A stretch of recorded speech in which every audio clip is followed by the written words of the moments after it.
어떤 분들은 요즘에 스킨 부스터도 많고 레이저도 많은데 굳이 보톡스 해야 하나요? 라고 생각할 수도 있지만 어떠한 스킨 부스터, 어떠한 레이저 시술도 근육의 움직임을 잡아줄 수는 없습니다. 보톡스를 어떤 부위에 하면 좋고 또 어떤 부위에는 조심해야 되는지 한번 간단하게 설명드려 볼 건데요.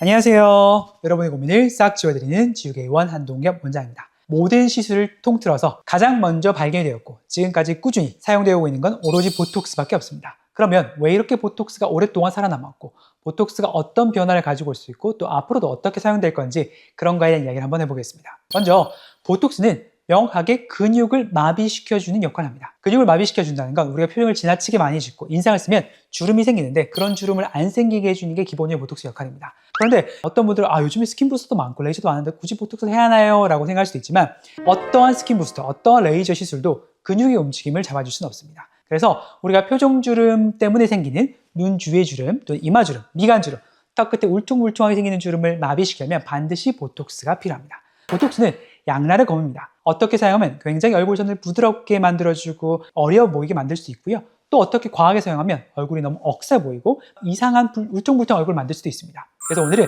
보톡스를 어떤 부위에 하면 좋고 또 어떤 부위에는 조심해야 되는지 한번 간단하게 설명드려 볼 건데요.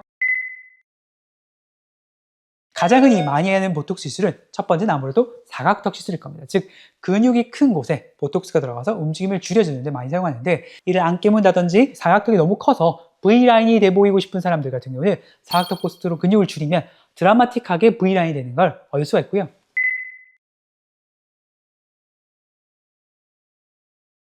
그 다음 두 번째로는 이마나 미간에 나이가 들면 어쩔 수 없이 주름이 생기는데 사실 이미 생긴 주름을 보톡스로 없앨 수는 없습니다. 하지만 보톡스를 꾸준히 만나면 정말 주름이 안 생기게 해주고 정말 탄탄한 피부를 만들 수 있는 게 바로 보톡스거든요. 그래서 이마나 미간 또 눈 주위에도 많이 왔습니다. 표정을 많이 짓고 밝게 웃는 분들이라면 눈가 주름도 피할 수가 없는데요. 이마, 미간, 눈가를 한꺼번에 시술하게 된다면 물론 자연스럽게 해야 되겠지만 굉장히 부드러운 표정을 가질 수가 있겠습니다. 표정을 많이 쓰는 분들 보면 젊을 때는 애교 웃음도 좋고 주름도 이뻐 보이는데 나이가 들수록 주름이 깊어지면 굉장히 인상이 세 보이거든요. 그래서 인상을 부드럽게 해주는 데는 보톡스가 최고의 시술입니다. 그러면 기본적인 사각턱과 눈가, 이마 보톡스 말고는 어딜 맞냐? 다음에 많이 맞는 곳은 또 콧볼과 콧잔등에도 맞을 수 있습니다. 토끼주름이라 해서 웃을 때 콧등으로 주름이 생기는 경우가 있거든요. 어릴 때는 귀여워 보이는데 나이가 들면 그것만큼 또 보기 싫은 주름도 없습니다. 또한 코가 벌렁벌렁거리는 분도 있는데요. 그럴 때 콧볼 보톡스를 하면 코가 벌렁거림을 잡아주고 실제로 근육이 큰 분은 콧볼이 어느 정도 약간 축소되는 느낌도 얻을 수가 있습니다. 그런 부위도 굉장히 니치하게 맞을 수 있는 보톡스고요. 그 다음에는 우리가 왕눈이 보톡스라고 해서 사실 시술하는 병원이 많진 않은데요. 눈썹 주위에 맞는 보톡스가 있습니다. 이거는 폭스 아이라고 해서 약간 눈을 들어준 역할을 해주거든요. 수술 없이 이 보톡스만으로도 바깥쪽이 살짝 들리면서 조금 더 또렷한 눈을 얻을 수 있게 해주는 보톡스도 있습니다. 또 중요한 이상 여성들은 입술 위쪽으로 바코드 주름이 생기는 걸 싫어하는데요. 물론 거기도 시술, 레이저를 할 수 있는데 기본적으로 보톡스를 맞으면 우 했을 때 생기는 주름이 덜 생기게 만들어줍니다. 물론 잘 맞아야 되는데 잘못 맞게 되면 입술이 틀어질 수도 있거든요. 하지만 기본적으로 바코드 주름이 싫은 분들, 예방하고 싶고 피부가 너무 얇은 분들은 바코드 주름에도 맞을 수가 있겠습니다.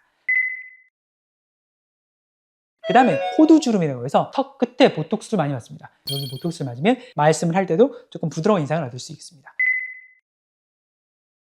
그 다음에 또 다른 니치한 보톡스는 입꼬리 보톡스입니다. 이 입꼬리 보톡스는 가만히 있을 때 입꼬리가 올라가는 건 아니고요. 웃을 때 좀 더 시원하게 올라가게 만들어줍니다. 그래서 이가 조금 더 많이 보이는 느낌으로 올라가는 느낌. 그래서 흔히 잘 때 이렇게 주무시는 분들 있습니다. 이를 당겨놓고 그러면 입꼬리가 점점 내려오고 마르는 주름이 심해지거든요. 이럴 때 이 입꼬리 보톡스 맞으면 주무실 때 입에 주는 힘이 적기 때문에 살짝 좀 더 풀리면서 마르는 주름도 작아지고요. 살짝 올라가는 느낌을 얻을 수가 있겠습니다.